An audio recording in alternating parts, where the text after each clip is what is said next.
How does that look through the camera? Alright. Righto, so I've had this car for about 2 years now. So yeah, I thought we'll go back to the start and just run through everything that I've done to it over those 2 years. First off, it's a 2000 model ST TD42 GU coil carb patrol. I bought this car in a small town in western New South Wales called Weewar. Yeah, the car was on a farm out there. It was pretty grandpa spec. It had a canvas canopy and a rooftop tent on the back of it. A few years before I bought it, the cab was actually resprayed, and also the bull bar and the factory rims were repowder coated. So yeah, for its age, the car was just in perfect condition really. I had about 280,000 kilometers on the engine. It's at about 320,000 now, so yeah, we've put about 40,000 Ks on it. The engine was stock. It had the factory turbo still on it, and I don't think the fuel pump had been rebuilt because it was absolutely slow as shit. I was actually hesitant to buy it because it was that slow. Like, I knew there was something wrong with it, but I figured it would just be the turbo and the fuel pump, and that was pretty high up on the list of mods to do to it, so I wasn't too worried. We paid $28,000 for it, and I drove it home. The thing struggled to get to 100 Ks an hour and barely could get up any hills. But yeah, I was just stoked with how clean the car was. And yeah, it was a little bit comfier than the GQ coil cab I had before. The first thing we did when we got home was take the canopy off the back of it in the rooftop tent, just because the missus was daily driving the car at the time. So yeah, we just didn't want the extra weight on there. And then we had a full drive trip coming up. So the first couple of mods we did was we went and got some 35s for it. I think the car had a 2-inch lift. It was a bit sagged. So yeah, we ended up fitting the 35s on without having to lift it yet. We ended up just getting Federals with some Sunraiser steel rims, just because we could get them cheap. I whipped up a set of rock sliders just to protect the seals, and we also added a King's winch. And some steady spotlights. Yeah, it done surprisingly well on the 4-drive trip actually. It handled it well. The only thing we were worried about was just how sluggish and slow the car was. So yeah, pretty soon after the 4-drive trip, it was time to add some power mods. So the first thing we did was got a 4-inch stainless steel snorkel and airbox from Radius Fabrications. And then I installed a 12mm pump that was built by Clive Island from Island Diesel in New Zealand. And I bought a turbo kit from RMS Engineering up in Queensland there. So yeah, that was the Arashi 18G turbo, and it came with the Radius Fabrications high mount manifold and dump pipe. So yeah, I installed all that. I also got an Aeroflow 600 by 300 by 76mm front mount intercooler. And then I got my mate Harlos to weld up some 2.5-inch stainless steel intercooler piping and a 4-inch pie cut intake. And that turned out absolutely smick. I was stoked with that. I also put a 3-inch exhaust on it, just from, I think it was from DPP Performance. I ended up just cowboy tuning it. I should have put it on a dyno, but I didn't really have the, why didn't we put it on a dyno? But yeah, I should have put it on a dyno, but we didn't really get around to it. So I just cowboy tuned it with a screwdriver, as you do. Just monitored the EGTs and got it to a point where we liked it. We were just running 20 PSI boost. We wanted reliable power without going too crazy over the top, because I knew we were going to be touring the car. It was a 120cc 12mm fuel pump, and we were running 20 PSI, so it's nothing crazy. It would have been around the 200 horsepower mark. So yeah, took it for the first drive and it just sounded insane and drove a lot better.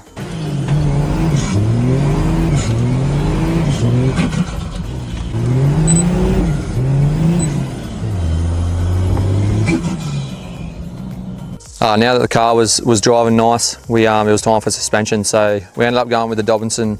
We ended up going with just the Dobinson 3-inch lift kit. We went with the MRR remote res shocks. And then after that, the seats in the car were pretty worn out. So yeah, they were very uncomfortable, and because we were going to be traveling around Australia in this thing, we needed some new seats. So I ended up finding just a set of XR6 seats off Facebook Marketplace, pretty cheap.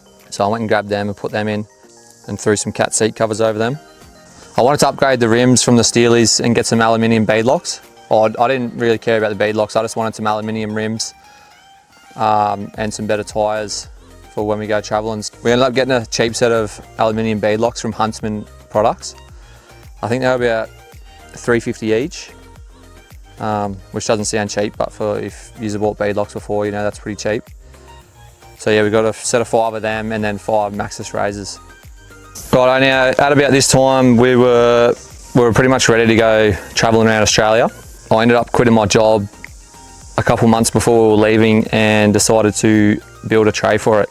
The car came with an Iveco tray from Tamworth. It was a real good tray, but it was sort of a farm tray, had timber deck flooring inside of it. So I ended up selling the tray for about $2,000, I think. And then yeah, like I said, I quit my job and started building a tray before we left to go travelling. I didn't really know what I was doing. It was the first tray I've ever built, so I sort of just figured it out as we went. I didn't want to make the toolboxes. I wanted aluminium toolboxes to try and keep the tray as light as possible while still being a steel tray. And it was also a little bit of a budget build, so I wanted to do it as cheap as possible as well. I ended up just smashing Facebook Marketplace, just trying to get as much stuff as I could off there. I ended up getting the Canopy from Sydney, second hand, but it was in pretty much new condition except for one little ding on it. I think I paid about $2,700 for that. I got the front toolboxes from Sydney as well. I think I paid about $200 for them, and they're TC boxes. And then the rear ones I ended up buying brand new from Easy Toolboxes, just because I wanted the triple taper boxes. I like the look of them and they were fairly cheap. So I went with them, and I picked up the trundle drawer, which was brand new. I bought it off a guy off Marketplace, but it was brand new. He couldn't install it on his car. It's the 1400. I think I paid about $800 for that, $750. They're about 1200 new, so got a pretty good deal on that. And then I also picked up the rooftop tent from down near Newcastle. Bought that second hand for about 1900 bucks. So yeah, I brought all that home and then got to building the tray. So I pretty much just laid the toolboxes out. Oh, sorry, I bought the mud guards from Easy Toolboxes as well when I bought the rear boxes. So yeah, pretty much just laid out the toolboxes, the mud guards and the trundle drawer, and just measured up the tray to suit them, and then just built it, just pretty much winged it the whole time. And yeah, it turned out pretty good. Once I had the tray built, got it all painted, and then I started on the fit out on the inside of the canopy. So I'll give you a look. It's a bit messy at the moment. We haven't really used it for a while since we got back from traveling, so it is a bit of a mess. So we've got the ladder for the rooftop tent. We have to keep the bedding in the canopy just because we can't fit it inside the rooftop tent because it's such a slimline rooftop tent. When we were traveling, I did have a 40 litre freezer or fridge freezer that we used as a freezer in this area. Yeah, 2 camp chairs up here. I just got a King's 200 watt solar blanket in there at the moment. Now for power, this is just a June box from Anaconda, just a cheap one. I originally started out with the 25 amp Red Arc DC-DC charger. I do have a 200 amp hour King's lithium battery.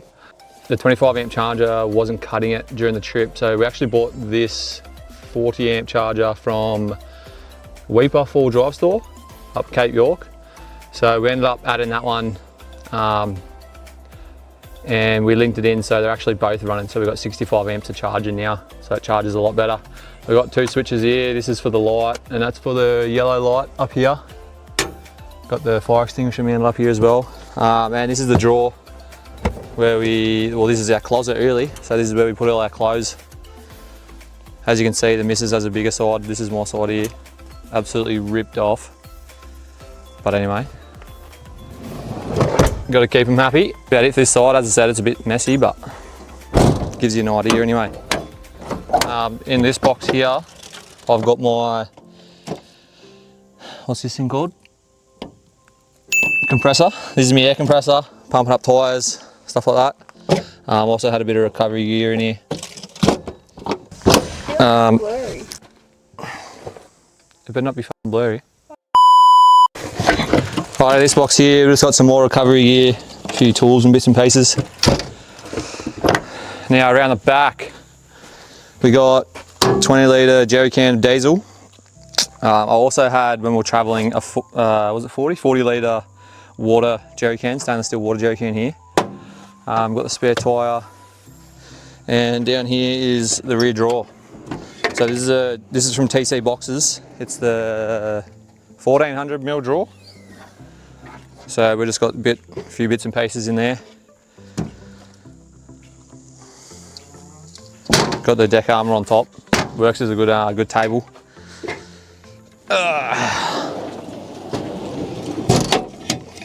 Righto, now come around this side. What the hell? Alright, this side's the kitchen. So open this up, and we got the slide out kitchen from Ridge 4x4. I bought this one second hand on Facebook Marketplace, pretty cheap. So it slides out. Got a couple of chopping boards. There's actually a built-in chopping board as well, but we've got the collapsible sink, so that pushes down. Got the sink there. Yeah, it's pretty handy. And then over here we got the slide out pantry just for the Ridge Rider one from Super Cheap Auto. I just got that because it was a cheapie. It's made out of steel, so it's obviously not as good as the aluminium ones, and it's a bit heavier, but it does the job. Up here we got the air fryer. Didn't really use that much during the trip. It did come in handy a few times, but yeah. Oh, I forgot to say on the other side we did have a 2000 watt inverter, just a King's one. It failed during the trip. I did get a refund. It was pretty easy to get a refund. Oh, not a refund. I got a, what did we get? No, we got a new one. I took it back to the, but I took it back to the store and they gave us an upgraded one to the newer model. I haven't put it in yet, so it's not in the car yet. But yeah, so that just run off the 2000 watt inverter. It's a 240 volt air fryer oven, toaster oven thing. This part actually slides out as well. And I've just got 2 tubs here just with the cooking equipment, fry pans, shit like that. Now over here, just got the mighty King's 85 litre upright fridge. Was absolutely stoked with this thing. There's mixed reviews about them, but I cannot complain. Kept everything cold. Yeah, worked a dream. And then underneath, we just got a little cutlery drawer. Over here, you got the switches for more lights on this side, both colours. And then we've got to put the sink up. The worst part about the kitchen is the awnings on this side, so we can't, how I had to mount the awning with the rooftop and everything like that, the door doesn't actually go all the way up, which is a bit annoying, so the amount of times I hit my head is not good.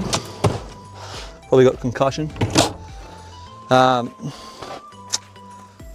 over here, this drawer here, oh sorry, this box, I've got the hose here, and I've got a water outlet here. There's actually, I've got a water pump mounted underneath, and a 40 litre water tank in the headboard. The filler's here for it, and yeah, the outlet's here, so, and the switch is right here. So switch that on, and yeah, that's what we use for all our cooking, drinking, showers. We just got a pop-up shower tent in the side that we can pop up if need be.